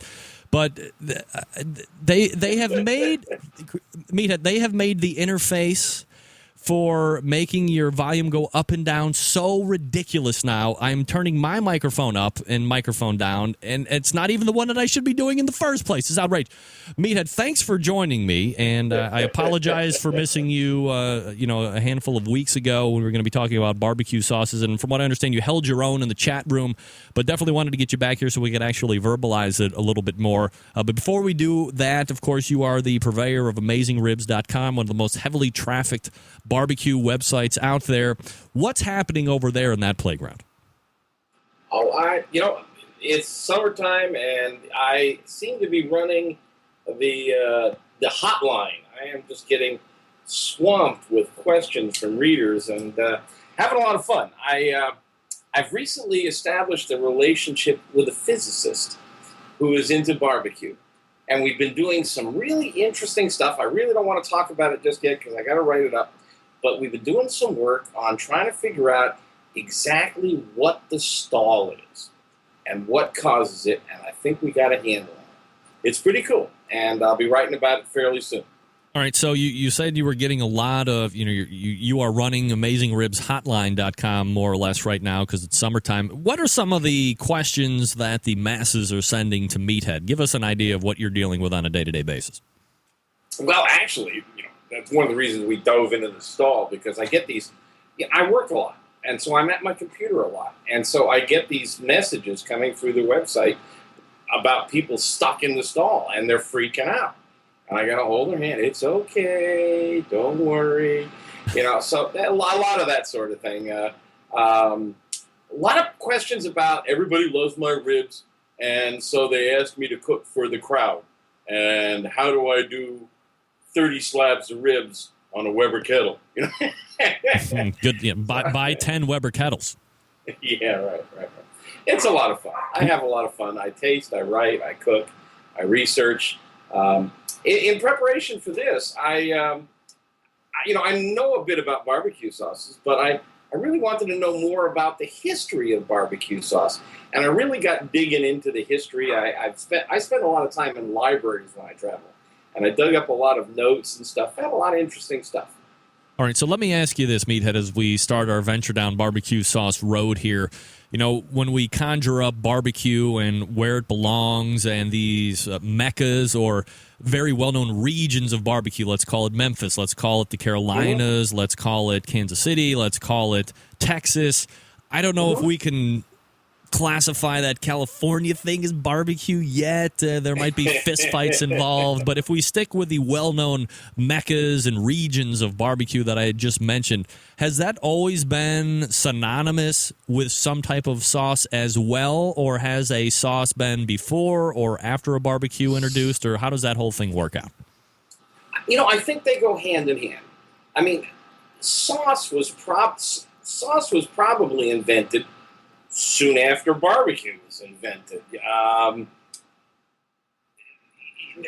Early cooks discovered that meat spoiled pretty fast, and they got sick pretty fast. And they learned that if they tossed it in the ocean, which was a salty solution, it would preserve it somewhat. Salt was a preservative. If they packed it in salt, it would preserve. They learned if they smoked it, it would keep.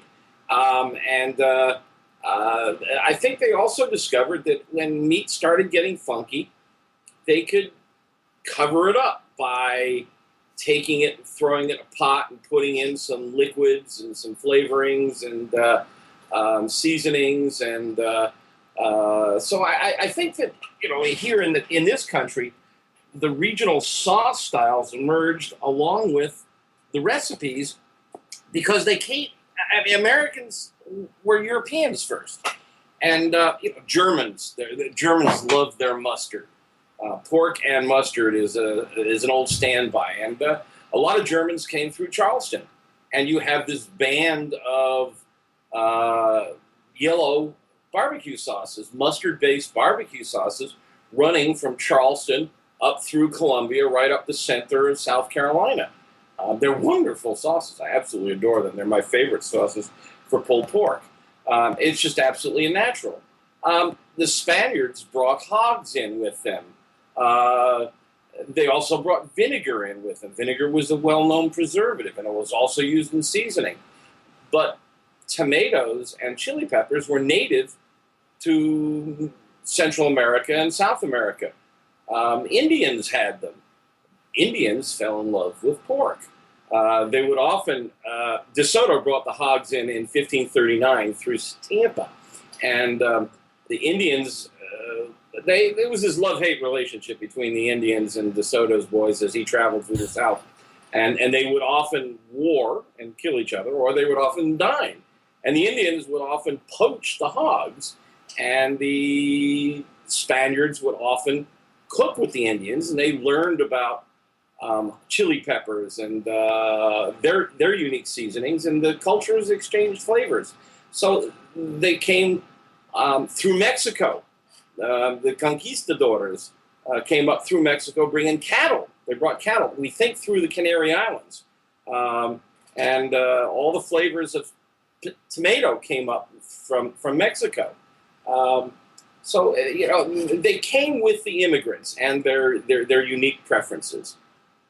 All right, so as we start to delve into the particular regions of barbecue, and I appreciate the history lesson that you gave us there, Meathead. Let's go ahead and start, I guess, with, closest to me is going to be the Carolinas. Obviously, there's North Carolina. You talked a little bit about the South Carolina mustard-based stuff. But if we start in the Carolinas, how about a little, history with that particular region and where those styles came from? Okay. Well, before I do that, I found this fascinating quote I want to read to you first, and then we can go off on that trail. This is a quote from a cookbook. The transformation which occurs in the cauldron is quintessential and wondrous, subtle and delicate. The mouth cannot express in words. The mind cannot fix upon an analogy. It is like the subtlety of archery and horsemanship. It is the transformation of yin and yang, or the revolution of the four seasons. Any idea what book that's from? Wasn't that from Dr. Barbecue's sixth book? That was in 239 BC by the Chinese chef Yi Yin. The book was called Master Lu's Spring and Autumn Annals. But doesn't that sound like a barbecue sauce? Yeah, absolutely. All of the combinations of flavors. The Chinese were master sauciers, and when you think about Chinese sweet sour sauce, what do you got? They often put heat in there. Yep. The core of those classic old Chinese sauces is the same kind of flavor profile that we love in American barbecue sauce. And, of course, pork. We were going to go talk about the Carolinas. That's a good place to start because there's a good chance that barbecue sauces started evolving there. Vinegar was a well-known preservative in Europe, well-known sauce base. The French used vinegar. Vinegar is made from wine. Wine is made from grape juice.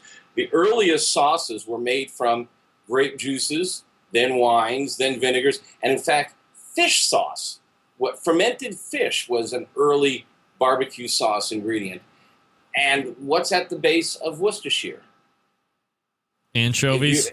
Anchovies. If you've ever read the label of Worcestershire, really, there's anchovies in Worcestershire. Yeah, smarter than. Not only is he movie star good looks, but I got some collegiate behind me too. So there's fish in most barbecue sauces, because most barbecue sauces have Worcestershire in them. But in any case, vinegar is at the core of the Carolina and Virginia styles of barbecue sauce. And in fact, vinegar plays a role in almost all barbecue sauces in this country, more or less depending on the region.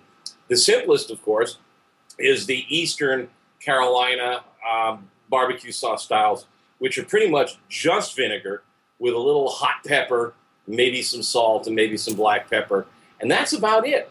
But vinegar is a great way to cut the fattiness of pork. It's a great counterbalance to the unctuousness of the richness of the fat that comes from pork. And if you move inland from the coasts of Carolina, then they started adding tomato sauce or ketchup to it, but it's still pretty much vinegar, hot pepper, salt, and black pepper. You move north and west and south, and the variations go from there. Most of our barbecue sauces, I count 10 regional styles in this country, depending on how you slice them, and a couple of other styles that are not really quite so regional. But they pretty much fall into the basic categories: vinegar-based, tomato-based, or mustard-based, and almost all of them have vinegar in them. All right, so that's a region. Now, you've been around there all the time. Do you have like a personal favorite of all those weird regions of the Carolinas that you prefer the best? Now, Greg, they're not so weird if you live there, Greg. Of course. Actually, I am really, really fond of the mustard sauces that come out of South Carolina, particularly around the Columbia area. They're real simple. And I've got a recipe for a pretty decent one on my website. I've got recipes for almost all of the regional sauces. I spent a lot of time fussing with them and playing with them. But you can really amp them up quite a bit with herbs and spices, too. They look funky. I mean, you're not going to win prizes on your ribs with a mustard sauce on them. They're not shiny. They're dull. They turn brown sometimes. But, oh, what a wonderful flavor they have. The barbecue in the Carolinas, though, is not brisket. It's not necessarily chicken. It's really just a lot of pork, whether it be whole hog, whether it be shoulders and picnics, or however you want to cut it. Really, that seems to be the main fare, at least, from what I'm seeing, talking to people that are there. You see it on the television. Yeah. I mean, do they explore into ribs at all, or is it mostly just what I had explained before? Well, we're a global world society now. I mean, international as well as national. I mean, the red, sweet Kansas City style of barbecue sauce is ubiquitous. It's everywhere. You find it even in the Carolinas. So, it's hard to escape. We're mobile. People move from place to place. So, although ribs were not a standard fare of traditional Carolina barbecue, it was pork. And actually, it was just called barbecue. Barbecue was a noun. Barbecue was either chopped or shredded or pulled, and it was usually served on a sandwich or piled on a plate, and it had sauce on it. The sauce was either vinegar or vinegar with a little tomato or ketchup, and that was pretty much the fare. And there was some infighting. Actually, it's worse than that if you hear some folks as to whether it is whole hog or just shoulder. One part of the Carolinas swears you have to have the whole hog and mix all the meats together to get the quintessential flavor. Others just pure shoulder. But the borders are blurred. All right, so let's move out of the that region, unless there's anything else that I haven't asked you about or led you in that you would like to add before we leave. Well, the one thing that's really nice about these sauces is they're thin, and which means they penetrate. They soak in. So it doesn't take much, and they really pack a lot of flavor. There's not a lot of sugar. You can add sugar. Some do. One of my favorite Carolina sauces, George's, has a little bit of apple cider in it. And that really, I think, takes it right up over the edge. And I've got that a reasonable facsimile of it, a deconstructed and reconstructed version on my site. Not too sweet. Can't get too sweet, otherwise it's not traditional. But that's the real benefit of these sauces, is they penetrate, they keep the meat moist, and they're really flavorful. Meathead Goldwyn joining us here from AmazingRibs.com. We're talking about barbecue sauces and those regional styles from whence they encompass. Meathead, before we go to the next part of the country, let me just ask you, I mean, you have your own palate. I'm always stressing on the show. I mean, we might argue about this or that, or I'm going to tell you what my opinion is and why it's right and everybody else is wrong. But we all have our own palates, and I always tell everybody, you got to trust your own palate. What tastes right to you, what tastes good to you is right. That is correct, and it's not what anybody else says. So in saying that, do you have a particular favorite style of sauce when somebody gives you a pork barbecue or a brisket barbecue or ribs? Are you reaching for a particular sauce, or are you kind of all-encompassing with like a one sauce could inevitably cure all? That's the old question about who's your favorite child. The French said, chacun a son goût. Taste is a matter of taste. When I'm doing pulled pork, I find that I reach for the mustard sauce more than anything else. When I'm doing ribs, I find that I reach for a tomato-based Kansas City-style sauce, although I love dry ribs, which is popular style in Memphis, just a good dry rub. For whole hog or just a pile of shoulder meat on a plate, I really like the vinegary sauces, so I kind of fluctuate. And of course, for brisket, there's the Texas sauce. We can talk more about each of them. Why don't we talk a little bit about the Texas sauce, because that's just a whole nother animal altogether. Yeah, that's where we were going to swing down anyway, so go ahead. Yeah.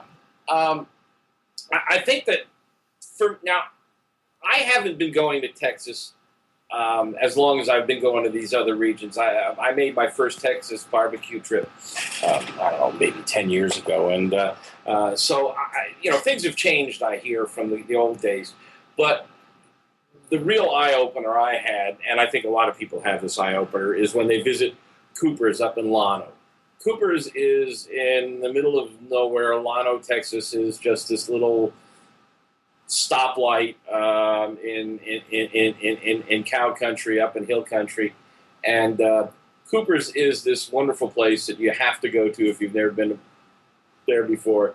They have a little airport there just for private planes. They leave their van parked at the airport with the keys in it, so you can fly in. And people fly in from Austin and Dallas all the time, jump in the van, drive over for lunch, fly back out. They have these old, big cinder block pulley pits with metal lids on the top, and you pull a rope and pulleys lift the lid. And they cook everything from cabrito, which is goat, to ribs, and the rubs are pretty much just Dalmatian rub, salt and pepper. And at the end pit, where the you just sent me a message about my audio and I missed it. What was that, Craig? I was just going to say, I didn't know if you could kind of read through it, but I thought your camera was picking up your audio, not your headset. Because when you leaned into the monitor, it looked you sounded a little bit more rich and full. I could be way off base, though. I can assure you I'm full but not rich. All right. How's that? Roughly the same. I can't hear you, though. Yeah, that's not good. Hear me first. All right. Okay. Continue on. I apologize. They have a pit that you walk up to where the meats are staged, and you point at the meat you want. And then they ask you if you want sauce. And if you say yes, there's this big bucket, and they dip the meat in the sauce. And as the day progresses, the flavors of the meats that they do sausage, they do goat, they do ribs, they do pork chops, they do everything you can imagine there, and the rub comes off, and the flavors and the juices, and that sauce is so wonderful because it has meat drippings in it. Yeah. And this is at the core of the classic French and Spanish and Italian cuisine: meat drippings, meat sauces, bouillon. These are it's just now think of French cuisine when you're at Cooper's, but it's at the core of the classic great French cooking is using meat juices in the sauces. You go inside and you sit down. If you say no to the sauce out of the pit, you go inside and sit down, and there's a bottle of sauce there. But it tastes nothing like the stuff at the pit. Yeah, I mean, you would want to be like one of the last customers to go to that store if you're going to get the sauce, right? Yeah. Or certainly get there, midday or so, because it's just got all this wonderful flavor in it. And if you read Walter Jeton's book, he was Lyndon Johnson's cook. A lot of those old recipes had drippings, fats, and flavors in there, particularly beef. Pork fat and pork drippings don't seem to work so well, but you see that in Texas and beef. And now Texas also gets its sauce heritage from, again, European immigrants, but particularly now from Czechoslovakia and Germany and Hungary. And if you go down there, a lot of the barbecue joints have Czech names, German names. Now the Mexican influence is strong. And that would be Spanish via Mexico, and also Mayan and Aztec cultures come up. And then you also have the freed slaves who came through Texas. So you have all three influences in the cuisine of Texas. And that shows up in the sauces. You see things like bell peppers in the sauces, and they're not sweet. Now, every time I write about sauces, everybody says, you got to have Stubbs. I love Stubbs. Stubbs is a great Austin-based sauce, but it's really a Kansas City sauce. Now, when I say a Kansas City sauce, what I mean is it's a thick, rich, sweet tomato sauce with, it sits on top of the meat. It doesn't percolate down through like the vinegar sauces or like these other thin Texas sauces. It's just really sticky and sweet, and that's a whole different animal. And I love Stubbs, but it's really not a true Texas style as I envision. You know what? I think it is kind of a weird hybrid because I'm a huge Stubbs fan. Not necessarily something I'm going to put on ribs or put on pork, but I have found it to be exceptionally well it's like my secret ingredient when I'm doing baked beans on the smoker. I'll take like the Bush's baked beans and I put them in through a colander and I'll strain out a lot of that juice and I put them in the foil pan and then I'll put 3/4, depending on how much I got, maybe a whole bottle of Stubbs medium sauce. It's the green label. And it's not hugely thick like traditional Kansas City style, like real thick, real sweet. It's not real thin like you were talking about with traditional tech, but there seems to be kind of that fine line that works really well for me in beans, and I use it, and everybody loves it, and they want to know what the secret ingredient is. I'm not going to tell them because it seems so simplistic and so lazy on my part, but it tastes very good. So I think it kind of runs that in between, and I completely agree with you on that. And I love that sauce. But, of course, if you've been down there, you know that Texas beans are not at all like what you're describing. They don't have barbecue sauce in them. They're just plain pinto beans or other kinds of beans, and they're mildly seasoned. They may have beer in them, but they got peppers and seasonings, cumin, black pepper, onions, maybe a touch of ketchup, but not at all sweet and rich. All right, so what else do we need to know about Texas and the barbecue sauce over there? Well, that's, the old classic style, I think, is pretty much disappeared, and you can't find it in a bottle. I haven't. If somebody out there knows a classic Texas-style sauce that is thin, that has meat drippings, maybe a bouillon flavor or something like that, I'd love to know about it. Cooper's comes close, but I just have not found. You pretty much got to make your own, and I have a recipe for it that involves adding beef stock. And I think it's just great on brisket if you do it that way. What about like Arthur Bryant's? Well, Arthur Bryant's is, of course, the holy temple of Kansas City. But it's, interestingly enough, as like the pioneer or one of the pioneers of Kansas City barbecue, his sauces are really different than what I and a lot of others describe as the Kansas City style. I think of the Kansas City style, as I said, as being often molasses involved, sweet, thick, sits on top of the meat, doesn't penetrate much, really crisps up beautifully, like for ribs, gets nice and shiny. Bryant's is a whole different. Were you thinking of Sonny Bryant's? Yeah, I was just going to say, I'm thinking of Sonny Bryant's. An idiot. It just dawned on me. Yeah, sorry. Yeah, okay. I went off into the Kansas City. You say it one word to me, and I know. gone. It's gone. You've left Texas. You're right in Kansas City, just that quick. Well, let's do Kansas City. Sonny Bryant's is fun, by the way. Sonny Bryant's is a great place to go. I love that place. All right. Well, let's do this. Let me. The original. If we're gonna leave Texas, let me do this. Let me break real quick to talk about my last sponsor of the show here. And I got time to get a glass of wine. Well, yeah. Can you do it in 3 minutes?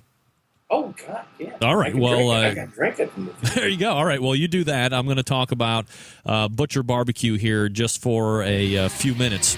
Newest sponsor to the show, it's Butcher Barbecue. You can find them at butcherbbq.com. If you're any type of competitor, the name isn't new to you. They're one of the top injections that are out there, one of the top marinades out there right now that are being used by highly skilled and qualified barbecue cooks and being enjoyed by the same highly skilled and qualified barbecue judges. Backyard cook-offs. You got competitions that are sanctioned by various barbecue associations from around the United States, even into America's hat, better known as Canada. And it's a simple-to-use marinade designed to be injected into the meat. That's right, into the meat. That's why they call it injections. To increase the moisture while intensifying the natural beef flavor. That's right. There are two to choose from, if in case you didn't know. You have the beef injection. You also have a pork injection as well. For the brisket injection, All taste palates are different, so remember that. I always say trust your palate. Strengthen to your taste. Start with 3/4 of a cup of the marinade, 2 cups of water. You can, of course, split it with water or beer or apple juice, cola, whatever you like, and then place your brisket on a cookie sheet with the edges to help catch any excess marinade. And then using a checkerboard-style pattern, inject every other square, keeping the injection needle into the meat, obviously. The beef and the product consists of the hydrolyzed vegetable protein. And that is very important to that. Same type of style with the pork injection, but I did want to mention one other thing. It's the newest product out there right now called Grill. It's a revolutionary product that can flavor many different types of meats with some easy-to-follow applications. One way, through marinating. So you're going to put your meat in type of a Ziploc bag, and you're just going to let it cover that with the grill product for 2 to 4 hours. A quicker, more efficient way is through injection, or you can throw care completely out the window. Throw it all the way out. You can marinate, and then you can inject, putting grill flavor all around it and then inside it. Highly recommended for chicken, but after you taste it, you realize it can be used on ribs and steak and pork chops. It gives you all the moistness and expect all the flavor right from this brand new product called Grill. Check it out today. You get 2 pounds for $25.50. It doesn't get any better than that. There's barbecue sauce on Butcher BBQ as well. There's rubs. You got to check it out right now. Butcher BBQ. ButcherBBQ.com is the place to go for your injections for both pork and brisket. And then you have that new item called Grill. It's absolutely fantastic. Check it out. Newest sponsor of the show, Dave Bouska. He was just on in the first hour talking about Extreme Home Makeover, in case you missed it.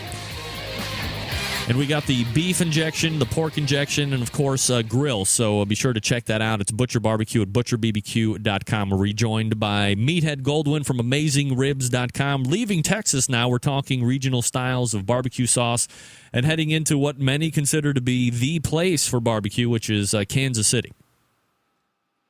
And guess what? What? My computer speaker was on, and I switched it off. Yeah. And now, am I fuller and richer? No, you sound the same. What is going on? Like when you just moved your headset, I didn't even hear your finger on it. Yeah. So if you go into like options and then audio settings and then microphone, you don't want to talk about this. I'm on a Mac, which means I don't get viruses. Wise guy. Oh, wait a second. Well, you're down 3 or 4 weeks, and but I still sound good. You still sound like you're on a camera microphone there. All right, so we go into Kansas City, and like I just said, a lot of people consider this to be the mainstay of where real barbecue is, and again, you depending on where you're at, fist fights ensue. But what do we know about Kansas City-style barbecue sauce? And really, that seems to be the most popular throughout anywhere, not only in the country, but perhaps the world. Well, I think so. I think they've really taken this country by storm. When you go into the grocery store, when you look for barbecue sauce, the largest shelf is the thick red stuff. Kansas City Masterpiece, Kraft, Sweet Baby Ray's. Those are what a lot of folks consider the Kansas City style. Many of them are not from Kansas City, but they're the rich tomato. Essentially, they're ketchup on steroids. Yeah. They've got a little more vinegar. They got a little more molasses. They got some interesting new flavors. Often they have liquid smoke added, but they're tomato-based or ketchup-based or tomato paste-based. And God knows there's a place for them. I mean, that seems to be, the dominant style, both in restaurants around this country. On the barbecue circuit, I mean, what would happen if I had a competition team and I showed up at the KC Royal with a South Carolina mustard sauce? Oh, you would lose. Or a Lexington dip. Yeah, that would be it for you. Yeah, that'd be it for me. It'd laugh me off. And I could have great meat, but they would just laugh me off. And that's part of the problem. I love KCBS and what it's done for America and for barbecue, for the barbecue culture. But it has globalized in so many ways. this regionality. You joked earlier about the regional stuff, which I love to talk about. We talk about hot dogs and hamburgers and barbecue sauces because I love our regional cultures. I love our history. This is a rich ethnic diversity in this country. And this stuff that we're talking about today and that we always seem to be talking about is what makes, it sounds like I'm running for office, what makes America great. But I just love this stuff. And we're getting it ironed over and steamrolled down, I fear, by the standardization that we see in the judging and the requirements of the judging and the panels. All right, well, let me ask you this. And we're going to get away from sauce just for 1 second, but I mean, you're one of the smartest guys I know that I talk to on a regular basis. What is the fascination? The fascination, and you mentioned it, and I was going to mention it anyway, even if you didn't bring it up when we're talking about these Kansas City-style sauces, is this liquid smoke, which has to be one of the most putrid ingredients ever made on the face of the earth. I think devils are actually taking a leak in bottles, and somehow they've managed to sell it in stores. It's the worst thing ever, and they put it in these sauces, and obviously I'm wrong because, as we can both agree, this is what's selling in the stores across the country, wide and far. What is the fascination with liquid smoke, and why are they putting it in these products? Well, on my website and in my correspondences, I like to say there are no rules in the bedroom or the dining room, and I try not to be pedantic. But you're not the first to make that observation. I've been reading James Beard. James Beard, one of the first great American cooks and writers about food back in the 50s. He wrote one of the first barbecue cookbooks. It was called Barbecue and Rotisserie. And he absolutely goes off on liquid smoke. He absolutely detests it. It's just amazing. It blew me away because he sounded like a very contemporary barbecue cook. Liquid smoke is really a very simple ingredient. It's easy to make. You can do it at home. You just capture smoke like you would in whiskey still, and you condense it and dissolve it in water, or alcohol is more like it. So it's really just the smoke. Now, it chemically is a little different than what you get in the smoke that permeates your meat, but it's really pretty much the same stuff. I think one of the reasons it's so popular is that barbecue sauce, Kansas City-style barbecue sauce, red, thick, sweet sauce, has come to mean barbecue to much of this country. You have barbecue potato chips. You have crock-pot barbecue. And this is not a new concept, by the way. I found it in the Fannie Farmer cookbook going back decades, where it was lamb roasted in the oven, and she called it barbecued lamb because she had a barbecue sauce on it. And barbecue sauce didn't sound anything like what we make today. But when you dump you take ribs, throw them in a crock pot, and dump in a quart of barbecue sauce, and you've got barbecue ribs to a lot of people. And part of that flavor is that smoky, artificial, outdoorsy flavor, and people love it. I think it just adds that outdoor flavor to them. All right, so I think it's a shortcut. That's what I think. And the other thing that I want to say is, when you're talking about the same smoke flavor that you're getting on your, ribs or your brisket or whatever, that smoke flavor is good. But when you concentrate anything that is already bad, and then you concentrate it, it's like, when you have a bag of shit, if you put more shit on top of it, you just have more shit. So to me, that's the essence of liquid smoke. Not all smoke is the same. Pyrolysis creates all different compounds, including creosote, which God knows we don't want on our food. And cigarette smoke is a very different kind of smoke, very different kind of flavor. You don't want that on your meat. Right. It's a different flavor. A lot of people like it. Most commercial sauces have it. It's very hard to find barbecue sauce that doesn't. Now, the Carolina sauces don't have it. Right. In fact, we were jumping back a little bit. We were talking about the Carolina sauces. One of the things I did a lot of research in preparation for tonight's chat. I believe the oldest barbecue sauce in America is Scott's barbecue, Scott's family barbecue sauce from Goldsboro, North Carolina. Yeah. And it's been bottled down there. They actually started making it in 1917. They changed the recipe about 30, 40 years ago, I think, slightly. And they've been bottling it since 46, and it's been in production ever since 1917. And I think right behind them comes Maul's barbecue sauce out of St. Louis. And they've been around since 26. There's a lot of hooey on the internet as well, we know, that says that Oscar Mayer is the oldest, not Oscar Mayer, excuse me, Heinz is the oldest barbecue sauce in the world in bottle. They didn't start bottling it in 1948, but if you look up the history of barbecue sauce, you'll find 100 websites that say 1948, H.J. Heinz in Pittsburgh, and Maul in St. Louis has it beat by 22 years, and Scott's in North Carolina much beyond that. Yeah, I've actually had Scott's. It's very good. So I didn't know that particular history on it, but I absolutely love that. But I think, as I had mentioned prior to even getting into the first interview tonight, my palate is more vinegar, more tart, more tang. I like heat. And it's not, for having now finally tried the Blues Hog style sauce, and the original Blues Hog that everybody talks about on the competition scene, they have two different sauces. They have Blues Hog Original, they have Blues Hog Red.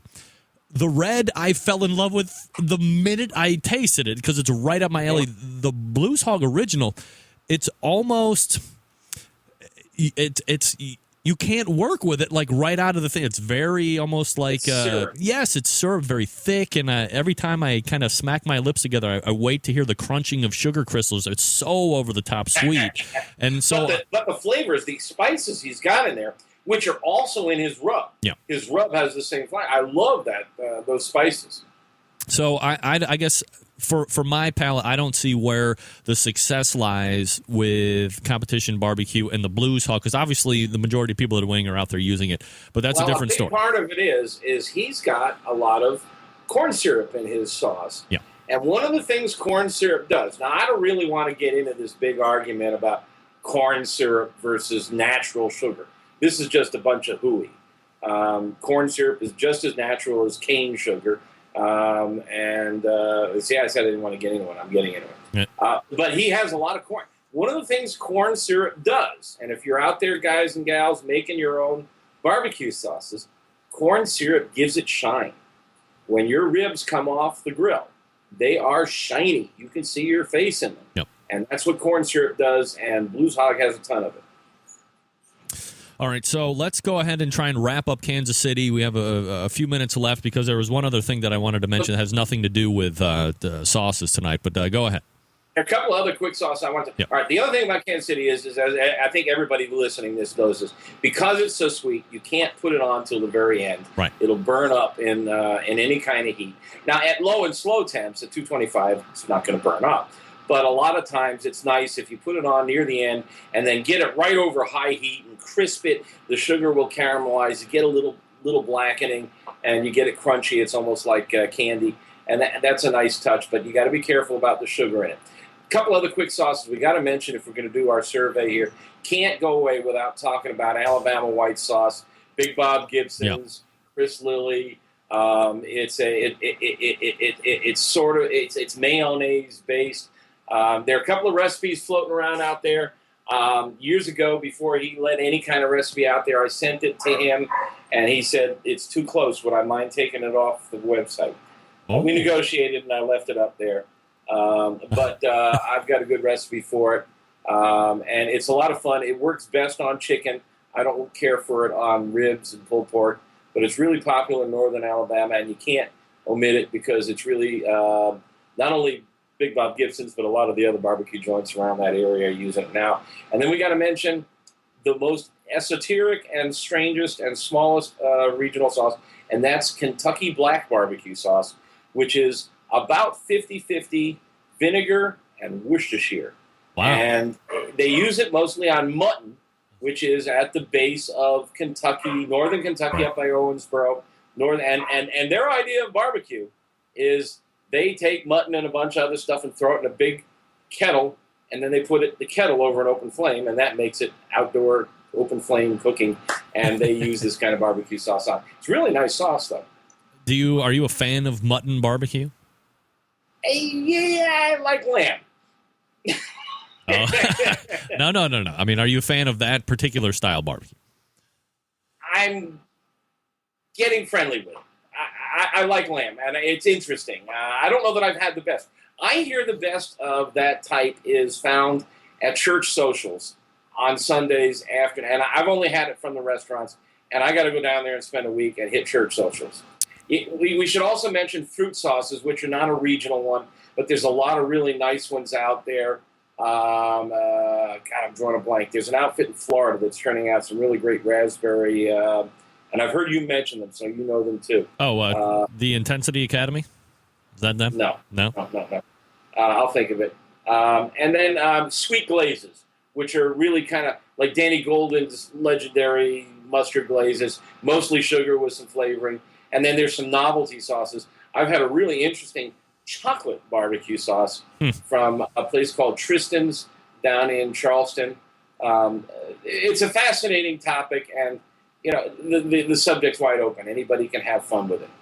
All right, before we go, Meathead, let me ask you about this. We're talking with Meathead Goldwyn. He is the proprietor of AmazingRibs.com, one of the most heavily trafficked websites when it comes to barbecue. So if you haven't ever checked it out, just chock full of information about everything and anything as it relates to the world of outdoor live fire cooking. Can I just correct you on one little point? Please. According to the latest statistics, it is the most trafficked barbecue website in the world. The most heavily trafficked. As a baseball fan, on July 3rd, 50,000 people came to AmazingRibs.com. Wow. On that same day, 48,000 people went to Wrigley Field to see the Cubs and the Sox play. So I outdrew the crosstown rivalry by 2,000. That's right, and you're winning more than they are, I would imagine. Meathead, let me read this back to you for 1 second, and then we'll ensue with an argument for the last 4 or 5 minutes of the show here. Somebody wrote to me on the subject of the definition of barbecue, which you still seem to be struggling with. Remember, barbecue is a big word, and under its wings are grilling, rotisserie, roasting, barbacoa, charbroiling, open pit, etc. Here's a paragraph I just added to my discussion of the definition, and it so reads. Let's look at how KCBS competitors cook the most difficult, most ornery, most challenging chunk of meat on their menu, beef brisket. Nowadays, many of the top competitors are paying big bucks for Packer-sized briskets cut from rare Wagyu breed beef of cattle. Wagyu, originally from Japan and responsible for the prized beef of Kobe, I have no idea what that word is, are known for highly marbled muscle. The weaving of fat between muscle fibers when melted adds moisture, rich, unnoxious to presentation that often translate into prize money. But in order to get it to melt, most of these barbecue traditionalists cook their briskets at well over 300 degrees Fahrenheit. Are we still low and slow here? When one considers that many of the top money winners are really braising or butter poaching their chickens, does this mean that half of the barbecue meats in the winner's circle are not barbecue?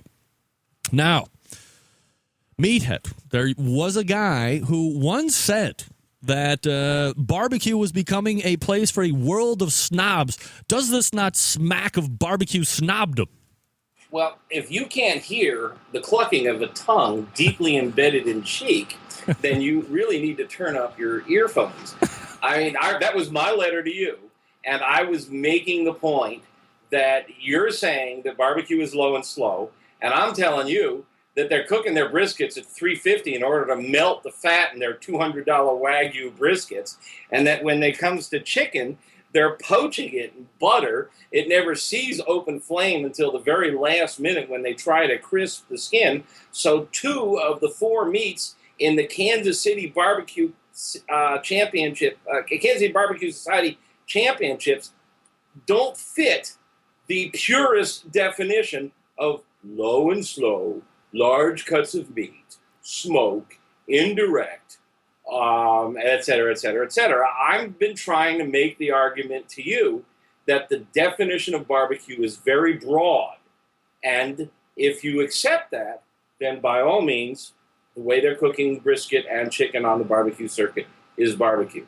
But if you don't, if you're going to stick to this antiquated revisionist definition, then you have to talk to KCBS about those two meats. I will not bend. I am antiquated. I am a revisionist, and I absolutely agree. This is not barbecue that they're.